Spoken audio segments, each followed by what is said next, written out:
Is John okay? Mm-hmm. He's been sick, so I think he was just dehydrated and a little weak, and just got to get him some Gatorade and some positive thoughts. Other than that, are these comebacks going to be your thing? I hope not.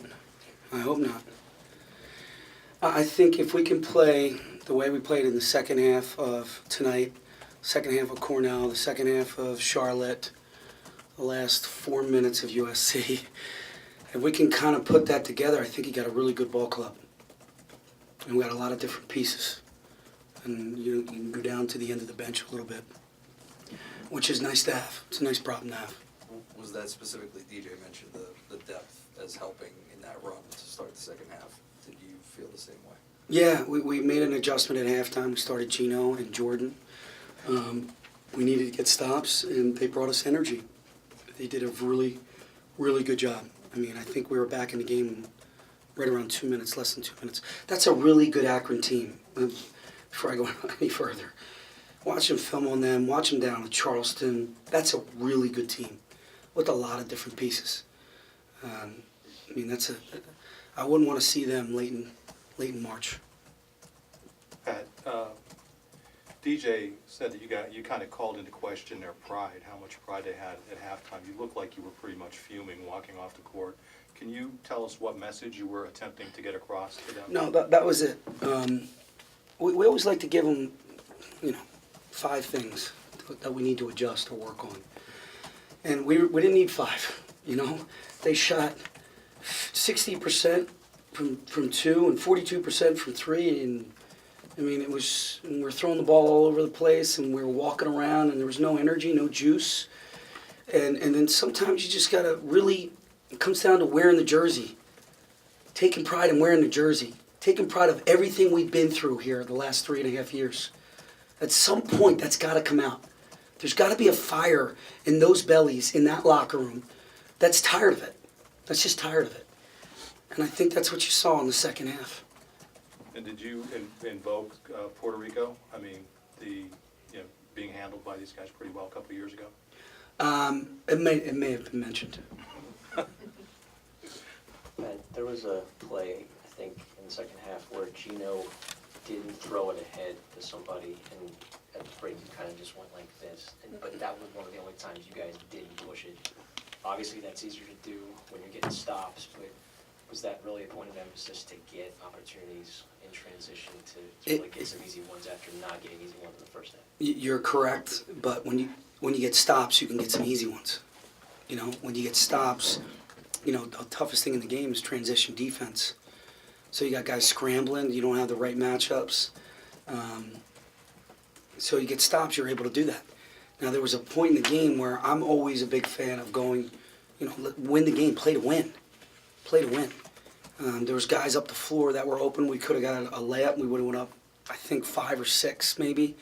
I don't recall the exact score. I think it was 4 or 5. And whatever happened there. But, we want to play to win. That's just a different mentality.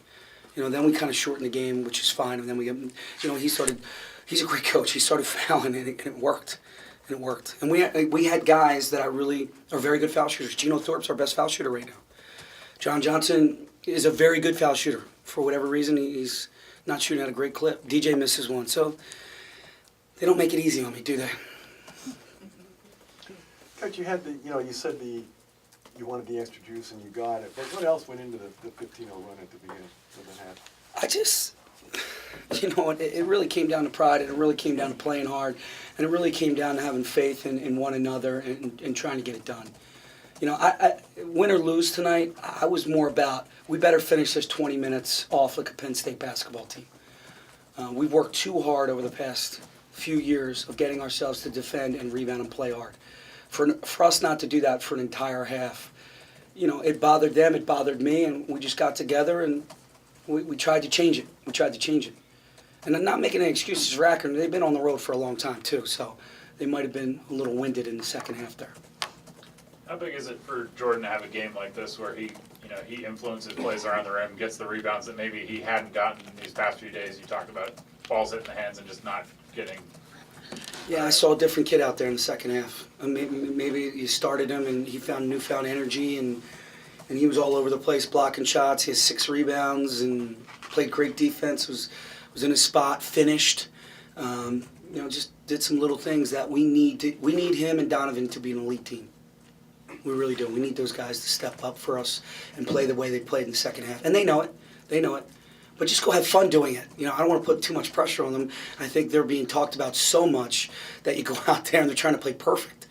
And I never asked them to play perfect. Just play hard and leave the results out there.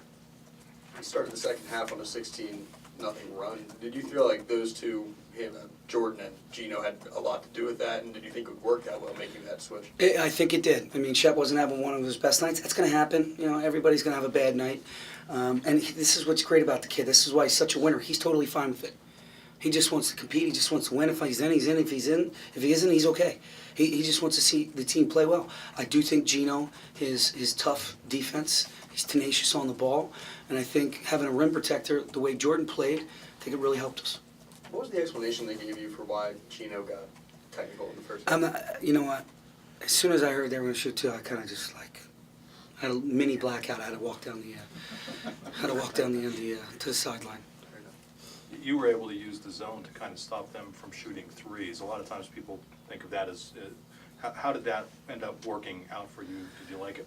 I did like it. Some guys started to get 3 fouls, got in a little bit of foul trouble. And some of their cuts are really difficult to defend. So they had some mismatches that they took advantage of in the first half. Again, great coach. He runs a lot of good cuts. And they got some really good players. We go zone and it worked. Now, I come from the Big East, so I've seen Syracuse's zone for 5 years. They run zone 2-3 to take away threes. Right. To take away threes. But our guys did a really good job. And I think it was because of practice yesterday. We did a refresher. We refreshed everything, our man-to-man, our zone, our base would be offense, our base would be defense. I think we got to start winning special teams. We're not doing a great job of it. And you were letting your post guys man defense, not man, but go kind of one-on-one with nobody digging down for that reason, I assume.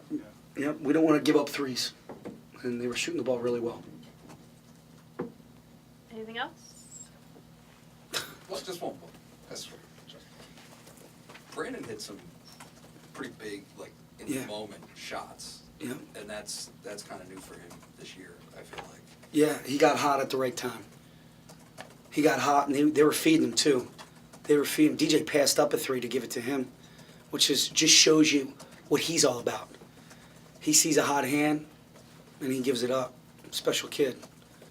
And he hit some big ones. And I knew he was. I just felt the last 2 days he shot the ball really well here. He was disappointed with his performance in Charleston. I felt like he was going to come out and make shots. Now, 4 for 11 is not a great clip, but he made shots when we needed him to make shots. Happy Thanksgiving, everybody. Thank you. A lot to be grateful for.